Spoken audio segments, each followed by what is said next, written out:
So definitely work with some sort of agencies. I definitely do recommend reaching out to other private chefs. Majority of people really just want to help people, right? This episode is brought to you by FultonFishMarket.com, the most trusted name in seafood. FultonFishMarket.com is the e-commerce provider for New York's iconic Fulton Fish Market, the largest seafood market in the Western Hemisphere, trusted by top chefs for over 200 years. Fulton Fish Market provides a range of world-class seafood options. FultonFishMarket.com can help you serve a wide range of customers, whether you serve high-profile individuals or just strive for culinary excellence. They deliver directly to your doorstep in all 48 contiguous states, providing a comprehensive selection of the finest seafood, from wild fish to caviar and shellfish. When it comes to seafood, FultonFishMarket.com is our go-to destination and the name we trust. Let's celebrate those who support us and dive into this episode of the Private Chef podcast with a taste of excellence and freshness. Visit www.fultonfishmarket.com to get 15% off your first order. Use code PrivateChef at checkout. Welcome to the Private Chef podcast, serving the 1%. I'm your host, Hennche. And on our show, we speak to the best chefs, how they honed in on their skills to excel in the industry, and what it takes to work as a private chef for some of the most exclusive clients in the world.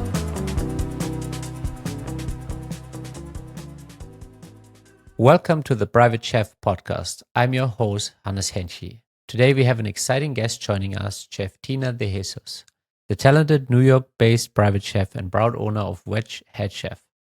With a deep passion for plant-based cooking, nutrition, and crafting specialty menus with seasonal ingredients, Chef Tina brings a unique perspective to the table.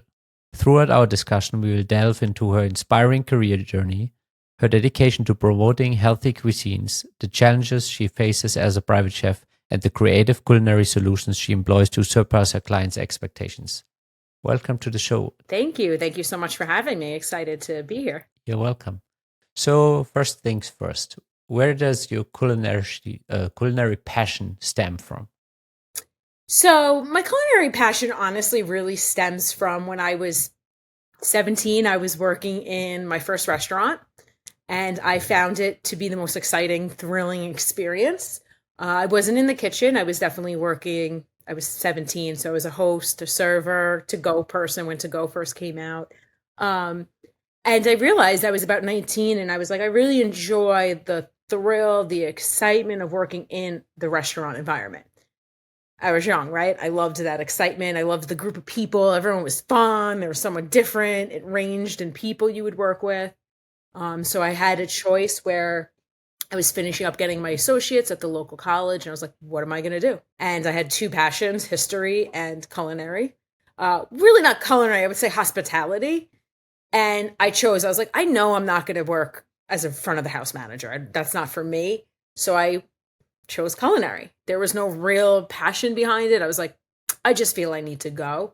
So I did culinary school. I graduated from Le Cordon Bleu, a very military structured style school, which was fantastic because that really carried over into my professionalism now and how I work now. They were very strict where if class started at 7:30, you had to be there at 7:20. If not, you were locked out and you got an F for the day. So that really carried over into nowadays, showing up on time, fully dressed, professional, things like that. So that was really where the culinary came in. And then I worked in the restaurants, catering, things like that for years. Enjoyed it, but it was during the first recession way back in 2012, even before that.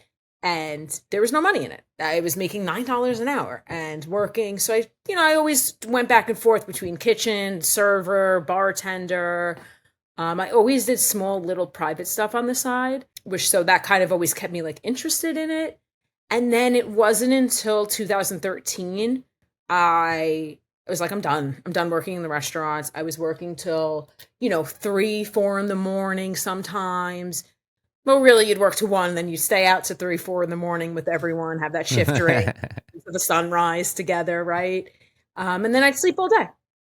Wake up, my shift would start at 4 p.m., and that was it. So, and I just finally was like, I'm sick of this. Like, I'm sick of living like this, out of whack, not in tune.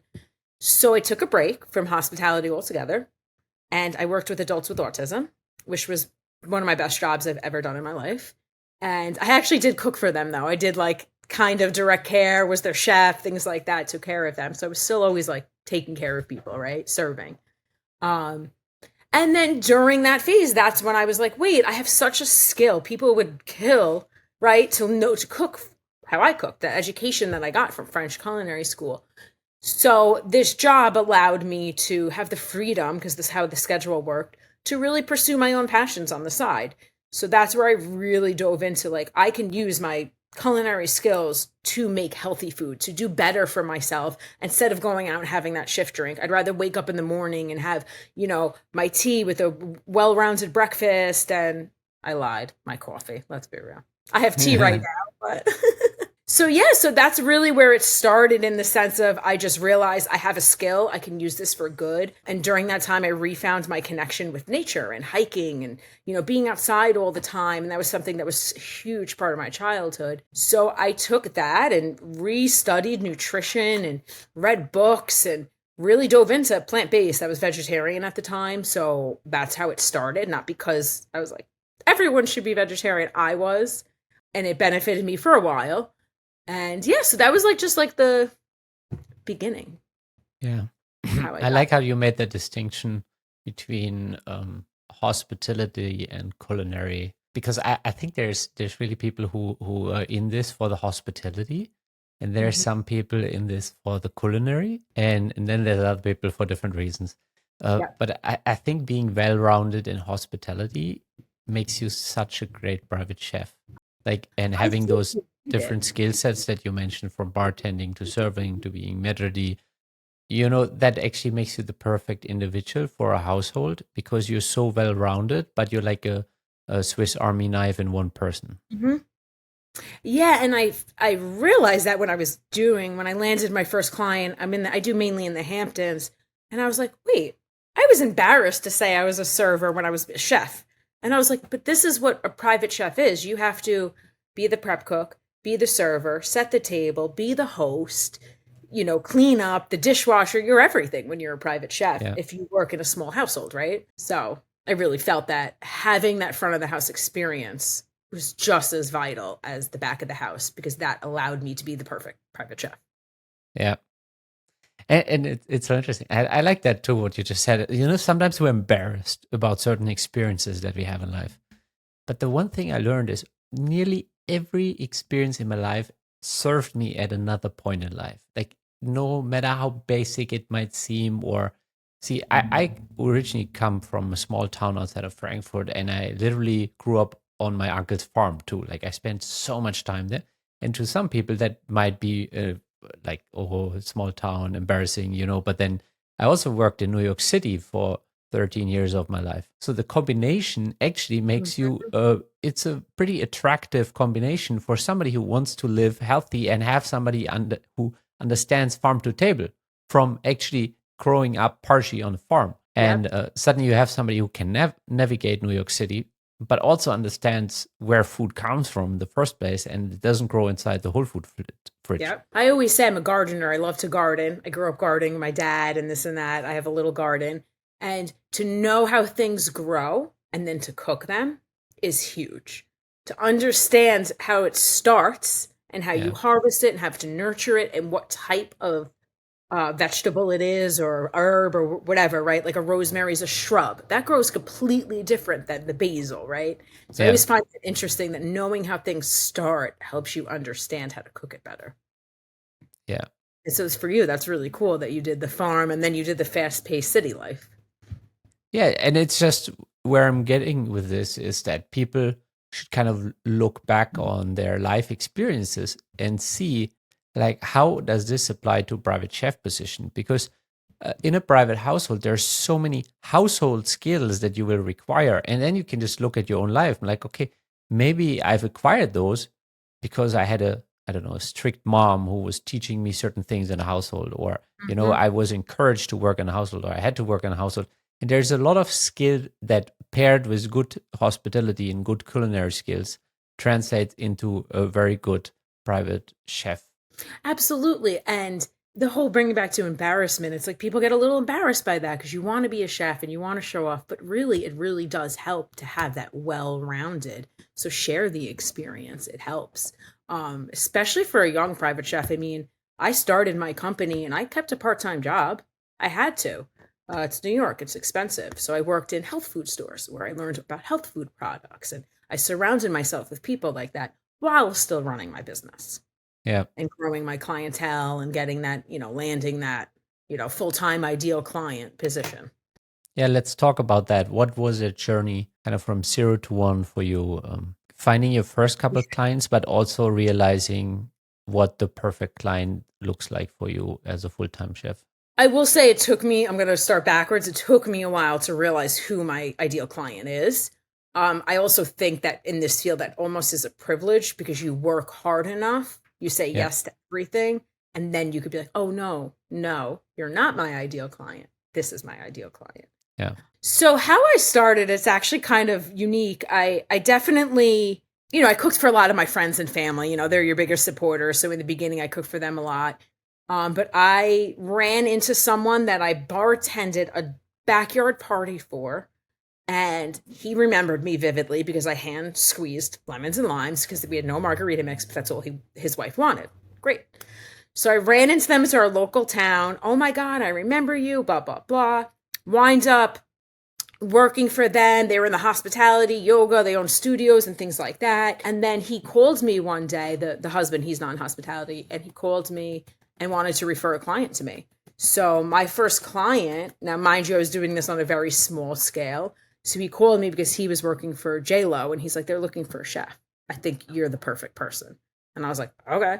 No idea what I was doing, like on that caliber, right? And this was my first like real time in the Hamptons, like my first on my own, like big client. And my motto was like, I have no idea what I'm doing. I'm going to fake it till I make it. I threw up on the way there, like literally was so nervous. I don't think I ate or slept for 5 days, the first 5 days, right? But by the end of that weekend, I did it. I did it well. Not now looking back that well, right? But for then it was great. And then I finished that first weekend with her and I was like, oh, this is it. This is what I'm going to do. Like, this is all of my experience led up to this moment, from the front of the house, from the catering, from this, that, even working with adults with autism and dealing with that dietary restrictions and that patience and that clientele, right? So it really just all led me to that moment. I was like, oh, this is what I'm doing. Like, this is it.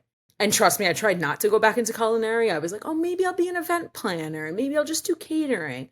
No, the universe, God was like, you're meant to be a chef. You're meant to cook. This is what you're doing. So that was like my first like, oh, aha. And, I did that on and off for the first season, the summer.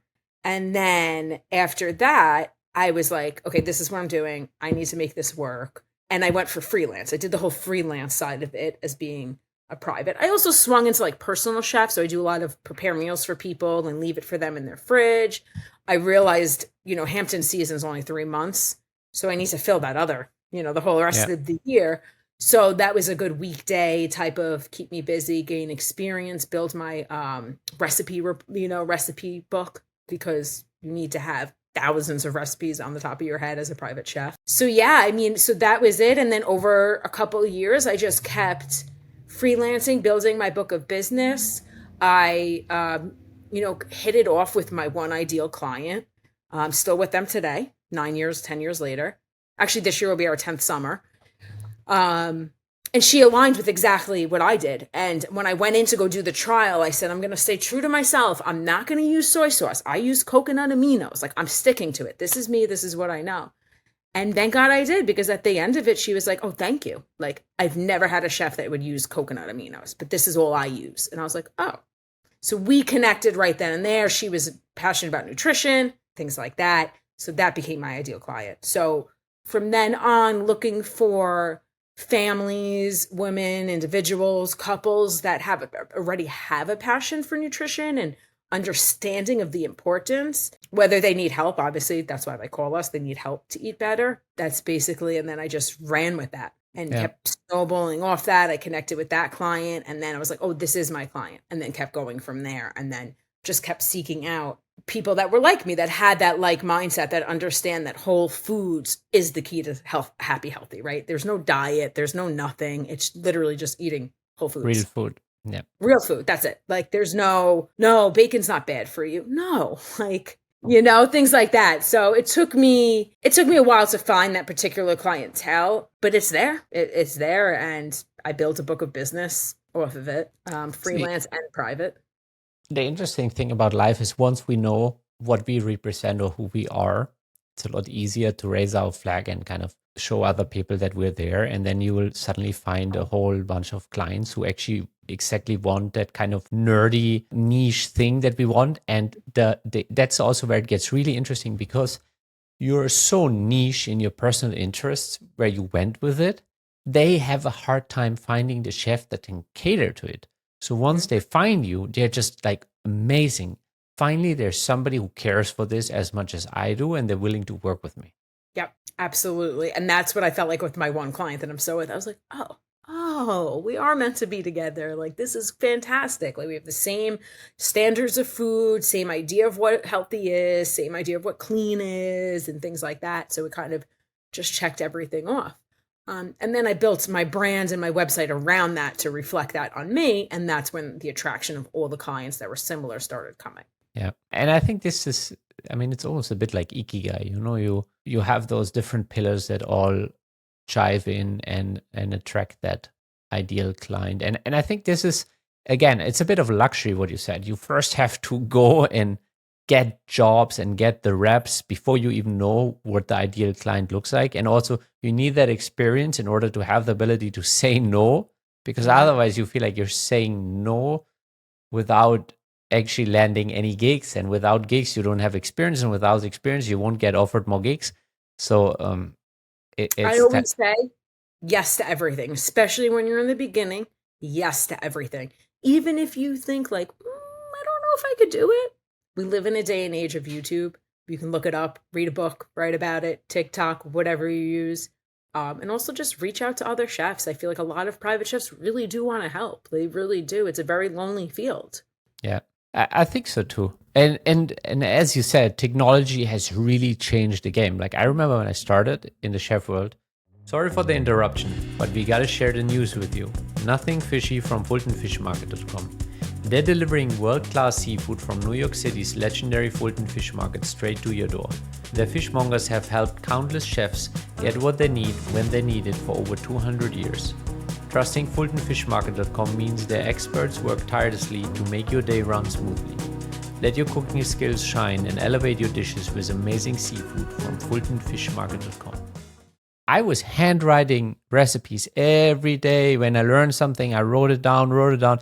And I was traveling with my booklets so that I have the recipes with me. But now in like YouTube age and cloud storage age, there's a whole recipe collection on my cloud storage. And then there's the internet. Like, okay, if I have a request of a recipe that I really don't have a great recipe from like a proven chef, I can most likely still get one online that's decent enough to at least deliver something. It might not be the best version of, I don't know, like a banh mi or something, or bulgogi, or, but it gets us close to where we're supposed to land. And then I can figure out for next time, okay, what does the authentic version of this actually looks like? How can I get the better ingredients on hand and make sure this is on point? Yep. I think when I first started too, I thought, this is so silly, but I thought I had to come up with all my recipes or else I wasn't a real chef. I was like, oh my God.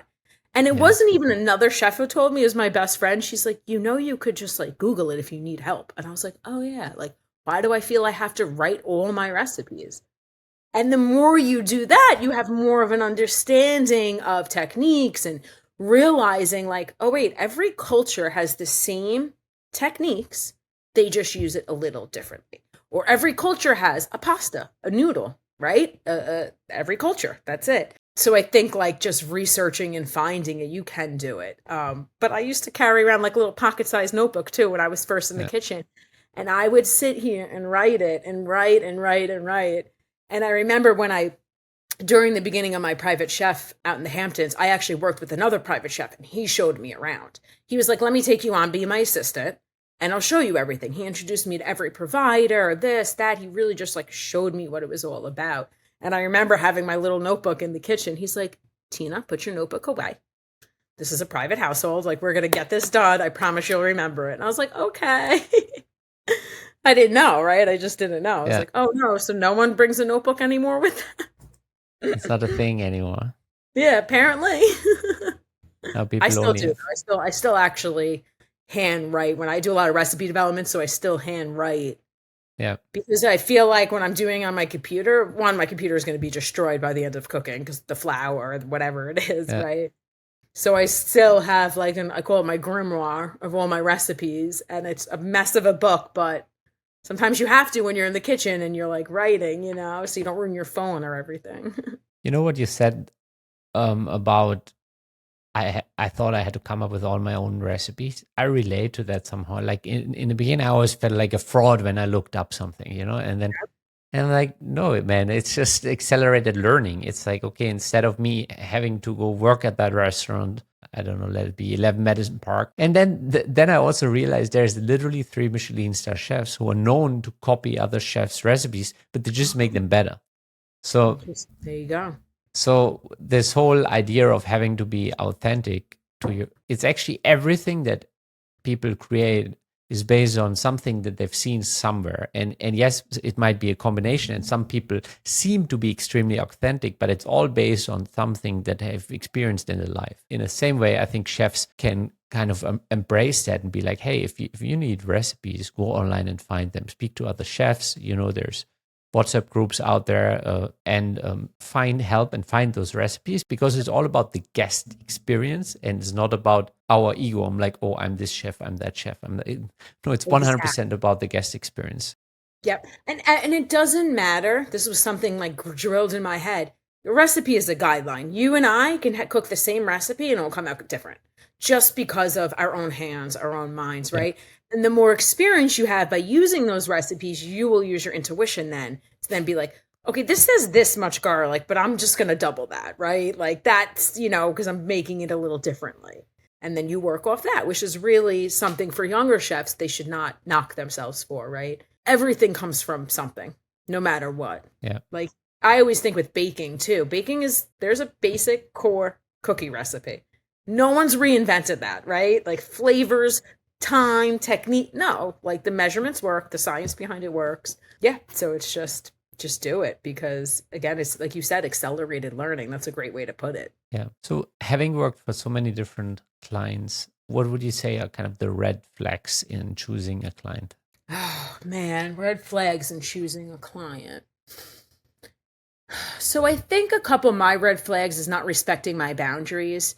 I have no problem. Like in this field, you have to understand that we are serving them. I am there to make your life convenient. I don't want to be an inconvenience. That's not the point of our service and what we do. But if I'm getting texts at midnight, 2 a.m., or asking questions like, hey, there was leftover berries in my fridge. Why are they moldy? Because they're from a week and a half ago. But why are you texting me about that, right? That's odd. So I think like that, when I say boundaries, like odd communication, like reaching out at odd times, things like that. That's like a big red flag. Another red flag is honestly lack of communication too. So besides the over communicating, then lack. So if I can't get, you know, the basic information done, signed contracts, a menu approval, then it's going to be a very tough client to work with. All right, I'm going to be honest. Hope none of my clients listen to it, but my biggest red flag is children. Like I do not like cooking for young children and families. So if I get that call or a job opportunity, I stop. I say, it's just not for me. I don't want to plan 4 different meals. Like that's just not for me. That's my biggest red flag. I hate to say it because being a woman and, you know, in the kitchen, you want to provide for the whole family. But it's difficult because people think kids food, there's kid food. But as me being me, I'm like, well, there is no kid food, right? I can make it simple for your kids, but so that's my biggest red flag. I don't like cooking for young children.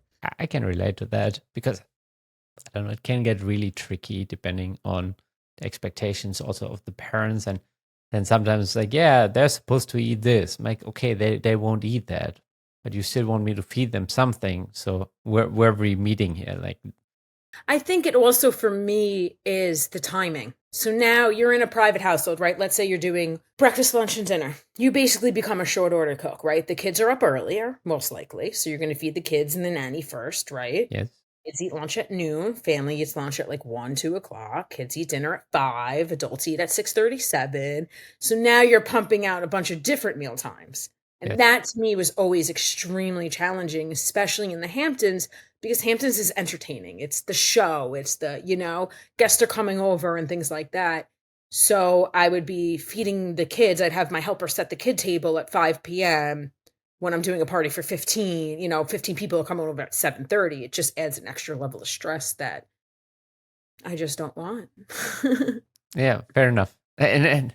And especially like in an entertainment kind of scene, we're like, okay, if you are just allowed in a way to take something from your menu, like whatever you have for the 15, and you slice it off, you put it on a plate and give it to the kids, and that's fine.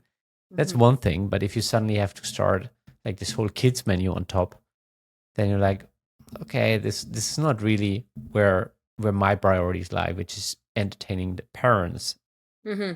But it's still very important to the parents that the kid have It eaten is a because you certain want to way. make the parents happy. Yeah, or and else- then the mom will come around and be like, "Oh, what are you eating?" And we'll put a fork in the kid's meal. I'm like, "Oh, I don't think this is what I want them to eat," and the whole Yeah, thing but then it starts. turns. I have to say though, I love working with like the nannies and the housekeepers. Those are your backbones. Those are your right hands. They Yeah, are your best friends in the household. And when I do work with nannies and there is a full formal household with staff, I appreciate that because it's working as a team then. So then I'm working with the nanny on the food, right? The nanny deals with the client and what they want. So they come to me and be like, "All right, this is what we're gonna do. The baby had an upset stomach yesterday. We need to eat this and this." I'm like, "Great." And then they'll come in the kitchen and be like, "Is it ready?" And then they'll plate it up and do it. yeah, So that's always nice having the team aspect of it. yeah. That's true. I mean, some of the nannies have been just like the most amazing support, Right. and there's, yeah, I love those environments where it kind of really turns into that team dynamic where somebody's got your back. It's the healthiest place to work at in a way. Yeah.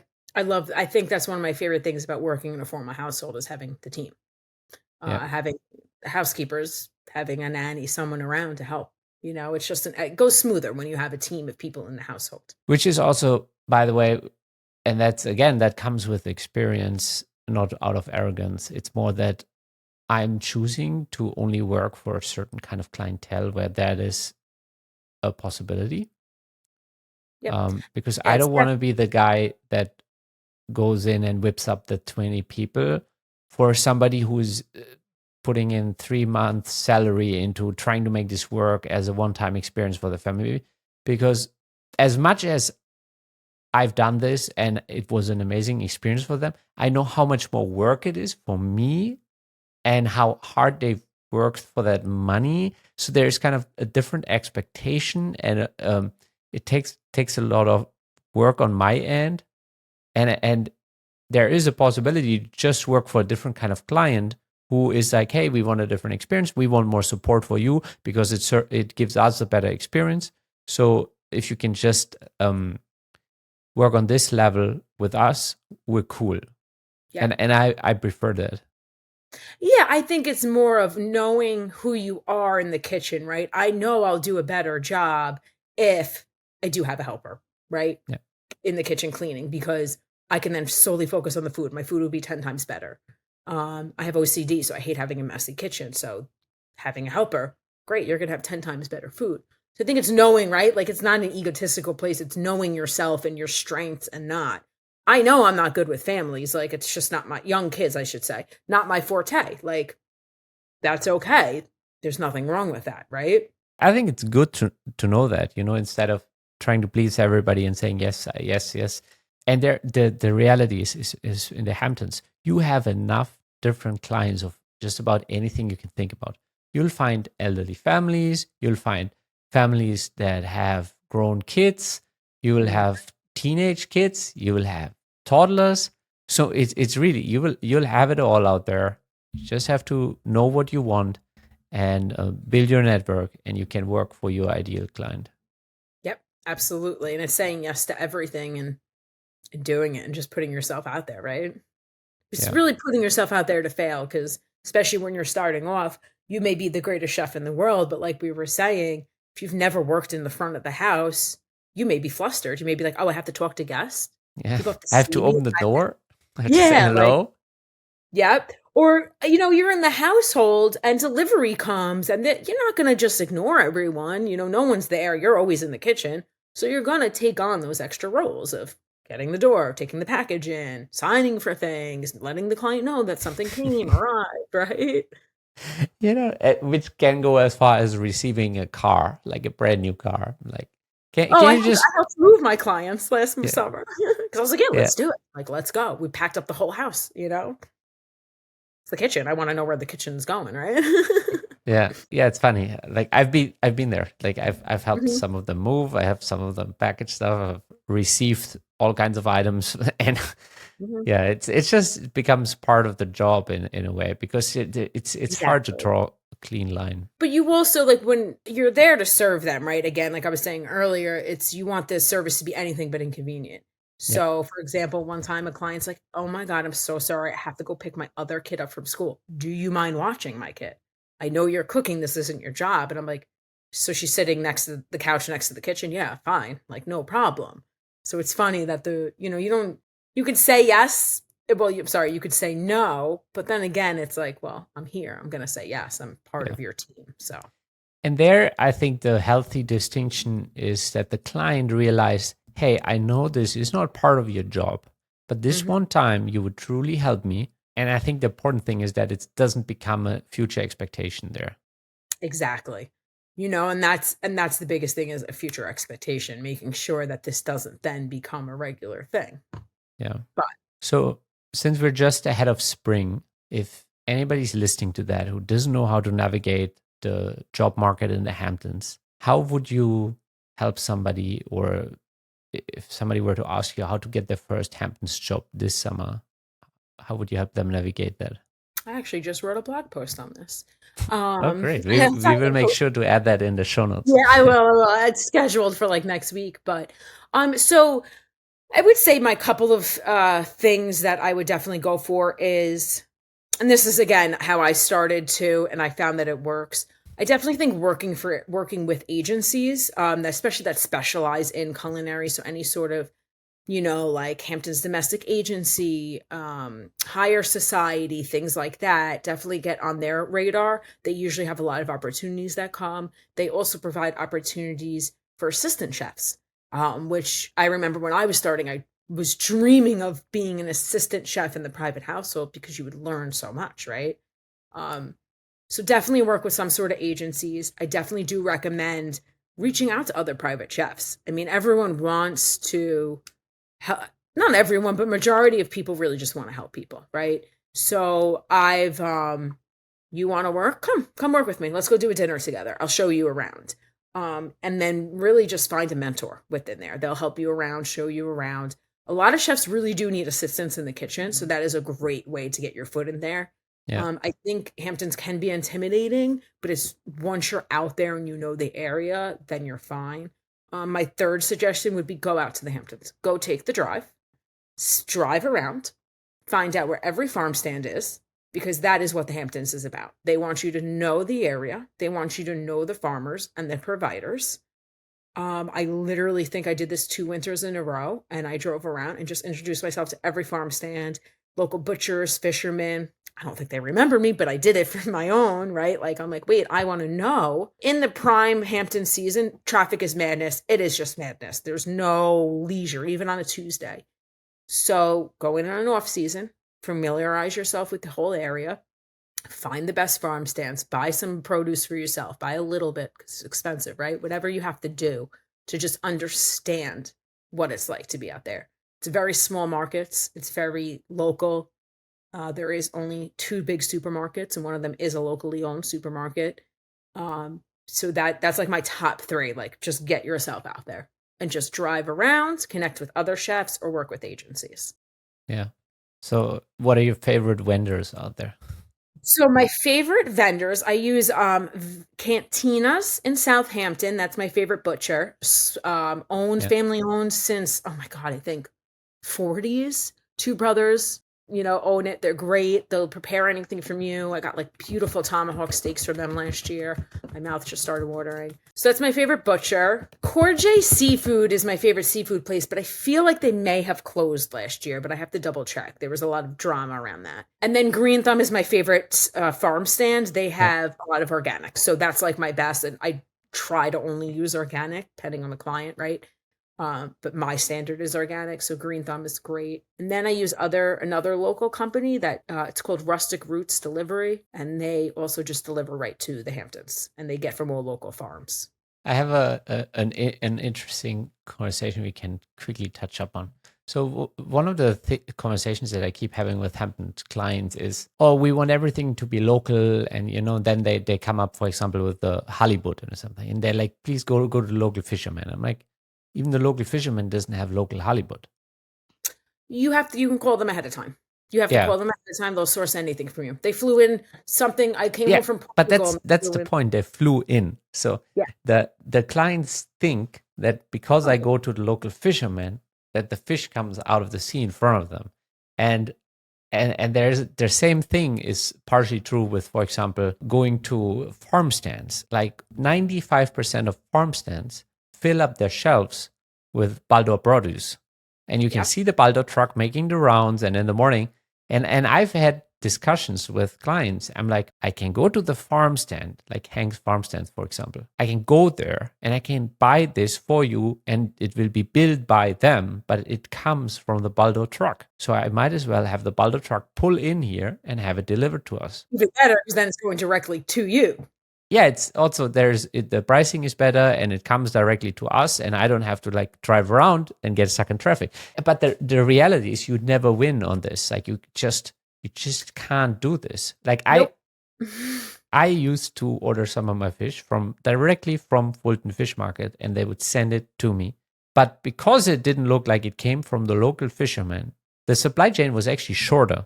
But they're like, no, we want it from the local fisherman. And I'm like, this kind of fish does not swim here. Like they also buy it from the wholesale market in the Bronx. But it's like So talking to I think windmills. Yeah, I think the point of the local, because understanding seasonal and what's grown in this Long Island seafood is oysters, Yeah, clams, right? You go off Montauk, there's tuna, there's shark, right? Bass, things like that, but everything is in a season, right?